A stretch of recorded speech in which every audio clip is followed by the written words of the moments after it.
Ketua KPK 2015 sampai 2019 Agus Raharjo mengaku pernah diminta Presiden Joko Widodo menghentikan penyidikan kasus IKTP. Apakah dugaan intervensi dari Presiden akan mempengaruhi indeks persepsi korupsi di Indonesia? Kita lihat dari data indeks persepsi korupsi tahun 2020. Indonesia ada di peringkat 102 dari 190 negara.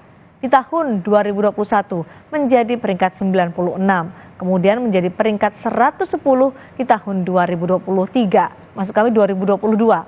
Ini merupakan skor terendah Indonesia sejak tahun 2015. Sementara jika melihat kasus korupsi yang melibatkan instansi sejak Januari hingga awal Oktober 2023, ASN di tingkat pemerintah kabupaten atau kota menjadi yang terbanyak dengan 29 kasus. Korupsi kementerian atau lembaga sebanyak 26 kasus dan korupsi di BUMN serta BUMD 20 kasus. Korupsi yang terjadi di tingkat pemerintah provinsi ada 10 kasus. Presiden Joko Widodo mempertanyakan kepentingan dibalik diungkitnya kembali perkara korupsi IKTP. Bagaimana tanggapan dari partai politik di DPR? Kami akan membahasnya setelah informasi berikut ini. Presiden Joko Widodo mempertanyakan kepentingan dibalik diungkitnya kembali perkara korupsi proyek EKTP yang melibatkan bekas Ketua DPR Setia Novanto.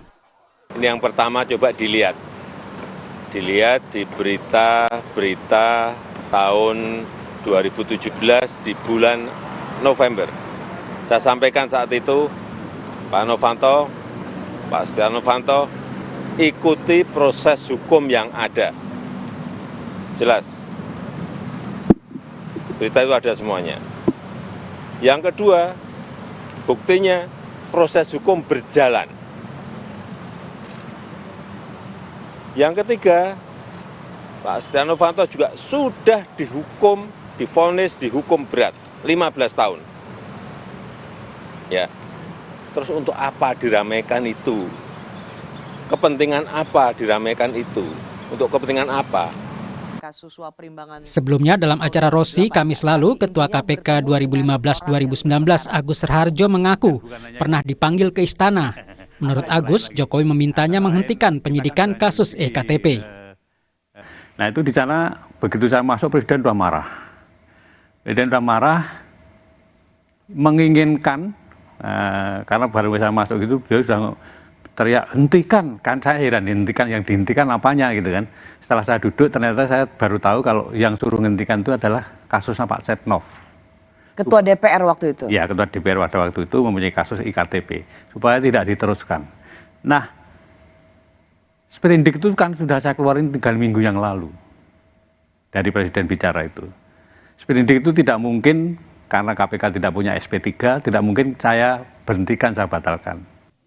Pasca pengakuan Agus Raharjo, muncul wacana penggunaan hak interpelasi atau hak meminta keterangan pemerintah oleh Komisi 3 DPR untuk mengungkap detail dugaan intervensi Jokowi dalam penanganan kasus korupsi proyek EKTP. Ketua DPR Puan Maharani menyerahkan kepada para anggota DPR soal perlu tidaknya hak interpelasi digunakan. Kami menjunjung supremasi hukum yang ada. Jadi yang kami kedepankan adalah bagaimana menjalankan supremasi hukum itu secara dengan baik dan benar. Bahwa kemudian nantinya ada wacana atau keinginan dari anggota untuk melakukan itu merupakan hak anggota. Namun kami juga akan mencermati apakah hal itu diperlukan atau tidak. Yang penting bagaimana supremasi hukum itu bisa berjalan secara baik dan benar. Sementara Wakil Ketua Komisi 3 DPR dari fraksi Partai Gerindra, Habibur Rahman, menilai wacana interpelasi tidak tepat karena interpelasi hanya untuk menanyakan kebijakan yang dibuat pemerintah. Justru harusnya DPR sebagai wakil rakyat, representasi rakyat, ya, menyerukan agar kasus tersebut, ya, fitnah tersebut diusut secara hukum, ya, karena kan memang orang menyampaikan informasi tanpa bukti. Dan sudah dibantah oleh orang yang dituduh, ya, oleh pihak istana sudah dibantah. Berarti kan orang yang tidak bisa membuktikan dalilnya, ucapannya itu penyebaran informasi yang tidak benar. Nah ini yang harus diusut, ya. November 2017, KPK menetapkan Setia Novanto sebagai tersangka kasus korupsi megaproyek EKTP. Pada 28 April 2018, Setia Novanto dinyatakan terbukti bersalah melakukan korupsi proyek EKTP tahun anggaran 2011-2013. Ia divonis 15 tahun penjara dan diwajibkan membayar denda 500 juta rupiah, subsidiar 3 bulan kurungan. Tim Liputan Kompas TV. Presiden Joko Widodo mempertanyakan kepentingan di balik diungkitnya kembali perkara korupsi IKTP. Bagaimana tanggapan dari partai politik di DPR? Kami membahasnya bersama dengan sejumlah narasumber yang sudah hadir terkait dengan pengakuan ex-ketua KPK Agus Raharjo soal permintaan Presiden Jokowi agar kasus korupsi IKTP dihentikan. Banyak komentar yang muncul, termasuk munculnya wacana hak interpelasi di DPR. Apa kepentingan dibalik diungkitnya kembali kasus ini? Sudah bergabung di Sapa Indonesia Malam, Wakil Ketua Komisi 3 DPR dari fraksi Partai Gerindra Habibur Rahman, juga ada anggota Komisi 3 dari fraksi PKS Nasir Jamil, dan Ketua IM 57 Plus Institute Praswat Nugraha. Selamat petang Bapak-Bapak. Baik, saya ingin dengar tanggapan dari Pak Habibur Rahman soal pengakuan Agus Raharjo yang mengaku ia pernah dipanggil dan dimarahi Presiden untuk menghentikan kasus IKTP. Ya, tentu kita mempertanyakan Pak Agus Raharjo tiba-tiba menyampaikan informasi demikian ekstrem ya, tanpa didasarkan bukti apapun. Jadi dalam hukum itu kan ada ulus testis, nulus testis, satu saksi bukan saksi. Nah ini kan kita tanya motifnya. Kalau dari segi kalau dia ingin mengungkap sebuah peristiwa yang disebut intervensi, itu kan diatur di pasal 21 Undang-Undang Tipikor. Ya. Menurut Anda ada kepentingan apa Agus Raharjo mengatakan hal itu? Saya belum selesai ngomong loh Mbak. Boleh lanjutin atau gimana nih? Silakan. Ya kan? Jadi dia kan ada ketentuan pasal 21 ya Undang-Undang Tipikor.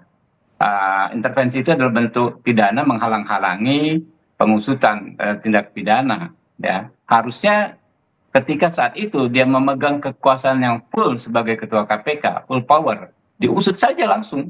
Ya, kalau waktu itu memang dia menganggap ini adalah intervensi. Ya, diusut ketika dia memegang kekuasaan tertinggi, ya, pemberantasan korupsi. Ya. Siapapun yang mengintervensi diusut saat itu juga. Tapi kenapa baru sekarang bertahun-tahun telah berlalu ya? Dan kami juga sebetulnya ingin menanyakan terkait kasus IKTP ini, ya seperti misalnya dugaan keterlibatan Pak Ganjar Pranowo ya. Kenapa Pak Agus Raharjo waktu itu sampai saat habis habis masa jabatannya tidak menindaklanjuti pernyataan 2 orang saksi, Setia Novanto, lalu ada kalau nggak salah Nazarudin, ya, yang mengatakan Pak Ganjar Pranowo menerima sejumlah dana juga. Jadi kenapa gitu loh? Jadi kasus ini memang banyak publik bertanya-tanya, kok ada yang belum selesai gitu. Tapi yang disampaikan oleh Pak Agus Raharjo itu jauh dari ekspektasi publik. Tadinya publik mengira beliau akan sampaikan apa hambatan-hambatan sehingga Pak Ganjar Pranowo waktu itu tidak bisa tersentuh gitu kan. Tapi tidak ada buktinya. Nah, kalau kita ngomong interpelasi Mbak, ya pasal 20A Undang-Undang Dasar 45 memang mengatur DPR punya hak interpelasi. Kemudian di detailing pasal 79 Undang-Undang MD3 ya. Tapi interpelasi itu memang harus ada faktanya dulu. Kita mengacu kepada beberapa upaya DPR menggunakan hak interpelasi, itu ada faktanya dulu. Misal kasus Lumpur Lapindo, ya ada dulu peristiwanya ya, Lumpur Lapindo. Atau kasus Perpu pandemi, ya. Ada juga faktanya. Atau kasus kenaikan BBM yang 2015, ada juga kebijakannya. Nah kalau ini kan nggak ada. Itu kan, karena nggak ada peristiwa itu nggak ada karena tidak ada buktinya sama sekali. Apa yang berinterpelasi gitu loh. Lebih baik menurut saya ya, kalau Pak Agus Raharjo ya menilai itu sebagai intervensi, sekarang masih ada kesempatan sebagai warga negara dia membuat laporan. Pak Habib, ini harus saya potong karena kita akan mendengarkan kumandang azan maghrib. Untuk wilayah DKI Jakarta dan sekitarnya nanti akan saya berikan kesempatan juga untuk narasumber lain untuk membahas soal ini. Apakah ada kepentingan di balik pernyataan Agus Raharjo ini? Yang penting gitu loh. Baik, kita nanti akan kembali perbincangan ini setelah kumandang azan maghrib untuk wilayah DKI Jakarta dan sekitarnya.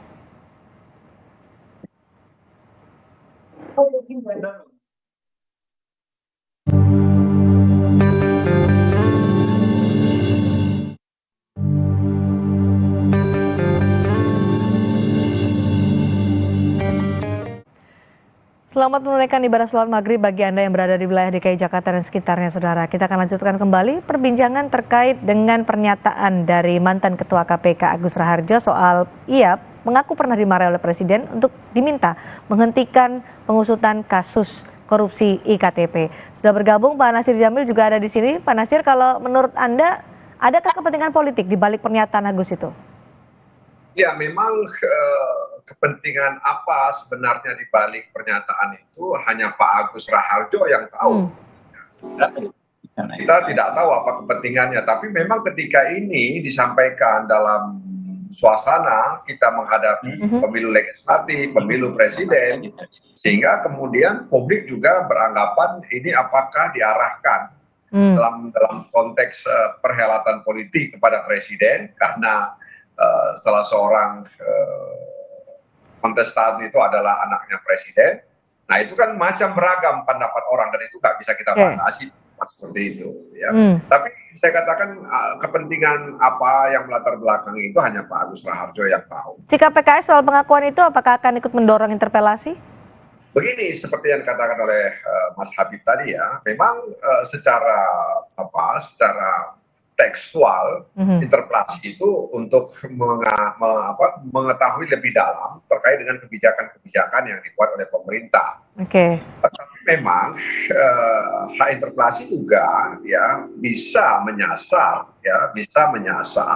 hal-hal yang seperti disampaikan oleh Pak Agus Raharjo tadi itu. Kenapa? Karena Komisi Pemberantasan Korupsi itu bertanggung jawab kepada publik atas pelaksanaan tugasnya dan dia juga melaporkan secara berkala kepada Presiden, kepada DPR RI dan juga kepada Badan Pemeriksa Keuangan.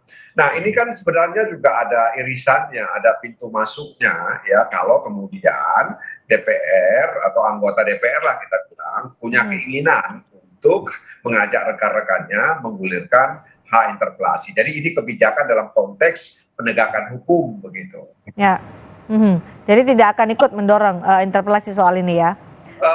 Kita begini, kalau saya sebagai anggota Komisi 3, sebagai anggota DPR RI, sebagai anggota fraksi PKS, itu kan menyampaikan bahwa secara politik begini loh, bisa saja dilakukan seperti ini. Secara hukum ya tentu saja Presiden kalau merasa terganggu dengan tudingan itu, dengan tuduhan itu kan dia bisa melaporkan ke aparat penegak hukum untuk mendapatkan keadilan. Ya, karena yang dituding ini presiden, bukan orang biasa, bukan Pak Lurah dalam arti yang sebenarnya ya, bukan Pak Camat, tapi seorang presiden, orang nomor 1 di negeri ini yang dituding oleh Pak Agus cawe-cawe dalam konteks kasus korupsi EKTP. Jadi ini bukan tuduhan ringan dalam pandangan saya gitu. Baik. Dan tentu saja Pak Jokowi itu kan presiden saya juga ya, presiden saya karena saya warga negara Indonesia. Saya juga merasa. Baik, saya ke Mas Praswat. Kita sebagai warga negara itu merasa loh, kok presiden kita dituding seperti itu, gitu loh. Mas Praswat, ini menjadi pertanyaan publik juga dan juga tadi dipertanyakan oleh Presiden Jokowi. Ini kan sudah divonis Setia Novanto soal kasus IKTP. Kemudian ini muncul lagi, diungkap lagi oleh mantan Ketua KPK. Analisa Anda soal ini? Ya, saya nggak melihat itu sesuatu yang kami dari pada proses penyidikan itu memang secara real itu saya juga hadir pada saat proses penangkapan dan penjemputan di Permata Hijau. Itu tidak melihat sebuah testimoni dari Pak Agus Raharjo kemudian itu jadi satu fitnah atau ada arahan politik atau menghilangkan kredibilitas seorang presiden dan lain-lain. Menurut saya testimoni beliau itu kan dari dialog dengan Mbak Desi ya, dan apa saja yang saat itu terjadi. Sama seperti kayak pada saat saya ditanya tentang apa yang terjadi saat kasus bansos atau kasus macam-macam yang saya pegang di KPK dulu ya. dan hari ini sepertinya seolah-olah ini dibawa ke arah politik, terus lalu kemudian presiden bertanya ini maksudnya apa, lalu kemudian teman-teman di DPR sibuk menyusun interpelasi dan lain-lain. Sebenarnya kami dari sisi penegak hukum itu juga agak bingung ini, karena proses penegakan hukum itu ya apapun yang diupayakan dilakukan intervensi oleh pihak lain pada saat itu kan nyatanya adalah gagal. Itu yang garis bawahi, bahwa Pak Setia Novanto berhasil kami tetapkan sebagai tersangka, yang saat itu notabene ya adalah ketua partai dan ketua DPR. Itu fakta bahwa ada intervensi, banyak intervensi dan lain-lain, itu sebenarnya menurut saya bukan satu perdebatan, tapi memang itu adalah fakta. Saat itu jabat negara, jangankan seorang ketua DPR, Pak, jadi gubernur atau menteri dan lain-lain aja banyak yang kemudian coba untuk sampai hari ini pun KPK berbagai macam kasus banyak coba intervensi. Bagaimana kemudian kita menutup mata. Tapi apa memang intervensi seperti itu pernah terjadi di KPK, Mas Waswat? Bukan pernah terjadi, saya pikir itu satu hal yang sudah sehari-hari ya terjadi, Mbak Cindy. Jadi karena KPK itu kan selalu prominent person, dia di pasal 11 itu adalah melibatkan orang-orang yang big fish bentuknya, itu selalu terjadi. Jadi apapun itu, tapi kan tidak berhasil, itu yang saya garis bawahi. Apapun intervensinya, sebesar apapun intervensinya, itu tidak berhasil, dan kami tetap tegak lurus. Pak Setia Novanto divonis 15 tahun dan hari ini semuanya tidak ada yang berpengaruh terhadap kami gitu loh. Tapi intervensi itu kan seperti yang disampaikan oleh Pak Nasir Jamil tadi, bahwa dikatakan oleh mantan ketua KPK yang dituding adalah presiden soal intervensi menghentikan kasus korupsi KTP. Benar, apakah memang pernah terjadi seperti itu? Kalau saat itu kan tidak, Pak Agus tidak membawa satu orang pun penyidik ya saat itu ya, Mbak. Tapi peristiwa itu, rangkaiannya itu, saat itu memang Pak Agus di KPK itu sedang bergejolak dan mau mengundurkan diri jika penetapan tersangka atas Setia Novanto coba dicabut atau ada intervensi politik dan lain-lain. Saat itu ancaman beliau jelas, dan kita tahu semua teman-teman penyidik di KPK yang hari itu terlibat. Kebetulan saya tidak terlibat dalam proses penyelidikan dan penyidikan, tapi saya proses penangkapan yang saya terlibat di sprint penangkapan di waktu yang tragedi Bakpao itu ya, Mbak ya, di rumah sakit Permata Hijau. Nah, jadi kita tahu suasana kebatinannya malam itu memang Pak Agus kalau ini gagal, saya tidak berhasil untuk menegakkan sprindik ini setegak-tegaknya, hari itu dia ingin mengundurkan diri, dan jelas-jelas ya komitmen beliau saat itu. Dan kita juga sebagai penyidik saat itu menguatkan beliau bahwa kita semua tegak lurus dan bulat, tidak ada intervensi yang bisa menembus kami semua saat itu. Baik. Itu faktanya, Mbak. Jadi faktanya memang tidak bisa diintervensi apapun.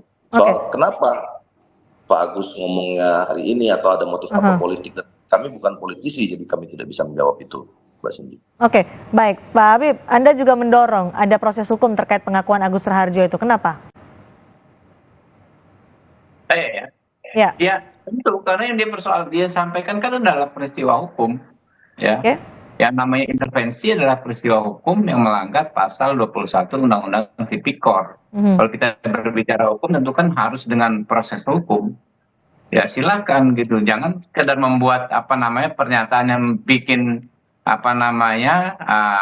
pemberitaan tetapi nggak ditindaklanjuti. Jadi maksudnya apa? Wajar dong kita bertanya kan. Kalau keinginan dia adalah menegakkan hukum, untuk tegaknya hukum, ya tidak ada intervensi, pasti kan yang dilakukan adalah langkah-langkah hukum. Tapi kalau ngomong tanpa bukti, lalu tidak melakukan tindakan hukum apapun, ya kita bertanya gitu. Oke, baik. Pak Nasir, jadi setelah ada pengakuan dari Agus Raharjo seperti itu, soal ada intervensi menghentikan IKTP, apakah menurut Anda ini akan ditindaklanjutikah pernyataan itu, atau ya sudah, dibiarkan saja? Dan ya, Pak Agus kan menyampaikan itu tidak detail ya. Nah karenanya kan tadi pertanyaannya apakah Pak Agus ingin mencari sensasi atau ingin menyajikan bukti kepada publik gitu. Jadi tidak cukup hanya sebuah pengakuan yang tidak detail. Tapi kalau memang Pak Agus punya keberanian lebih, ya dia bisa menyusun satu cerita terkait dengan apa yang dia alami dan bisa menyampaikan kepada pihak-pihak yang dianggap bisa menindaklanjuti apa yang dia Nah, inginkan. siapa yang harusnya menindaklanjuti soal ini menurut Anda? Ya, artinya Pak Agus ketika dia menyampaikan itu apa yang dia inginkan, kan kita nggak tahu juga. Gitu. Nah, oleh karena itu kan saya katakan secara politik bisa saja misalnya DPR menggulirkan, misalnya teman-teman mencoba untuk menjajaki untuk menggunakan hak bertanya ya kepada presiden gitu, apa benar presiden seperti ini. Dan sebenarnya kalau misalnya hak interpelasi itu misalnya bisa digulirkan, pertanyaan-pertanyaan Mas Habib tadi itu juga terjawab. Kenapa untuk misalnya Ganjar tidak atau bagaimana dan sebagainya, sementara ada pengakuan bahwa Ganjar ini dan sebagainya begitu. Jadi akan terbuka, tapi kan kita kembali lagi kepada Pak Agus, hanya ingin mencari sensasi atau apa begitu. Oke, ini akan dilanjuti dorongannya tadi. Ada macam-macam dorongannya, ada yang kemudian interpelasi, ada mendorong ke proses hukum dan ditindaklanjuti soal ini. Terima kasih Pak Natsir Jamil, terima kasih juga Pak Habibur Rahman dan Mas Prasyad Nugraha sudah bergabung di Sapa Indonesia Malam sore hari ini. Terima kasih. Saudara, RUU Daerah Khusus Jakarta menjadi RUU inisiatif DPR. Akankah Gubernur Jakarta nantinya ditunjuk Presiden? Kami bahas usai jeda.